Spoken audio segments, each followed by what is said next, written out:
I saw a little bit of that. There may be a few more snow showers across our southern counties overnight. My biggest concern is that it's not going to be that much, but with temperatures in the 20s, it could be a little slippery tomorrow morning, especially along the I-94 corridor, so watch out for that. Good evening, everybody. I wanted to show you a quick bird's eye view of the temperatures. These are current temperatures across the lower 48 states right now. 25 in Chicago, 18 in Des Moines, 14 in Minneapolis. There is some colder air up here, and that's going to be punching in briefly as we get into Tuesday evening, Tuesday night, and Wednesday, and then it's going to lift out of here, and then we'll start a little bit of a warming trend. Generally dry and quiet for the next 2 days. Now, I just said maybe some light snow showers south of Grand Rapids overnight, maybe a few flakes and flurries around Grand Rapids in the north, but generally on the quiet side by Michigan December standards. A brief Arctic blast will start some lake effect snow probably Tuesday evening, Tuesday night, but I think we keep a lid on the amounts because there's a few things not coming in together very similar to the event last time where we have some drier air, we have a temperature inversion about 4,000 or 5,000 feet above the surface.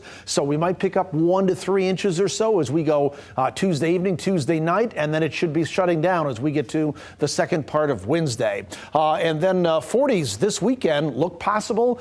And a green Christmas with a question mark. I mentioned that a couple of weeks ago.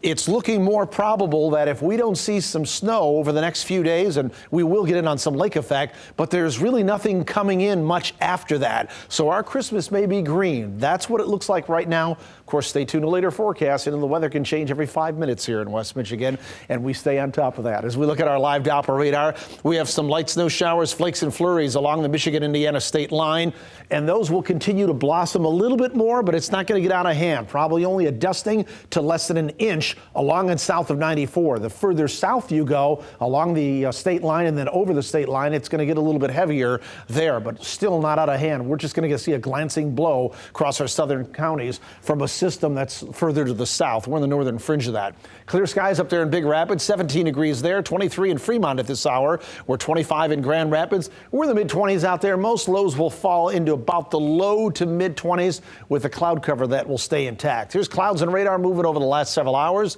There is a fair amount of cloud cover out there, but look at this system. Most of the heavier snow, these darker shades of blue, moving like so it will miss us. But it's this area here, very light flakes and flurries, which will come in here. And some of these darker bands of blue may get up to around the Michigan-Indiana state line. That's where you might pick up about an inch or so of accumulation. If you're a little further north of that, around 94, not much, but maybe enough to glaze the roadways up overnight and into the morning commute. I think the rest of us from Grand Rapids northward, probably just a few flakes and flurries is all we're talking about. So the forecast for tomorrow and our Monday, we'll start with cloudy skies, maybe some light snow showers, flakes or flurries, but as we progress through the day, I think we'll turn partly sunny. It'll be generally dry and quiet. Temperatures around 33 degrees. We'll start with a southeast wind that turns northwest through the day at about 5 to 10 miles per hour. So here's what it looks like on the weather map. This is at 6 a.m. tomorrow morning. Again, the system is further down to the south, and this model's not picking up on it, but there may very well be a few snow showers across those southern counties, as we've been mentioning.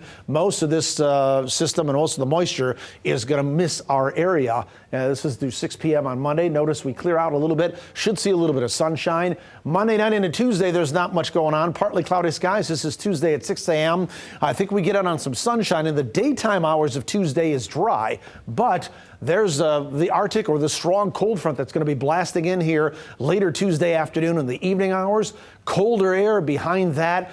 And this model, just like it did last week, and other models really having a hard time on picking up on the lake effect snow. Sometimes they have that issue, but I think with the colder air that's in place, there's probably going to be some lake effect snow showers Tuesday evening and early through the overnight hours going into Wednesday. There may be a quick burst of a couple of inches of snow during that time frame along and west of US 131, and then that'll go into our Wednesday morning commute, and then it will tend to shut down throughout the day. And you can see that time frame here. It's really not showing a whole lot, but I think that's the way it'll shake out with that lake effect snow. High pressure will build in throughout the day on Wednesday, and as I said, it will shut that lake effect down. So here are the numbers then. About 33 degrees tomorrow. We'll start with some cloud cover, maybe some flakes or flurries across the southern counties in the morning, otherwise turning partly sunny. 30 degrees on Tuesday. Tuesday itself is dry, but as we get into the evening and the nighttime hours, we start to see the lake effect kick up a little bit because of the colder air that's punching in behind that cold front. That goes into the first part of Wednesday, but Wednesday afternoon, we may even see some sunshine later on Wednesday, especially along and east of US 131. About mid-20s on Wednesday, and then we already turn the corner and start to warm up. By the way, there's going to be a couple of cold mornings in there down in the teens. And look at this, 36 on Thursday, 38 on Friday, 40 on Saturday and Sunday. This is the last weekend before Christmas. We're talking 40 and 43 degrees as we go into the weekend. Generally quiet conditions. I don't see anything well defined in the weather maps right now. So again, we'll see some lake effect here for some of us. And if there's no other snow systems that come in, which there doesn't appear to be, we may in fact have a green Christmas. We'll wait a little bit on that. The jury's not completely out on that yet, but we'll wait, and there may be another chance or two coming in. But that's the way it looks right now. Derek?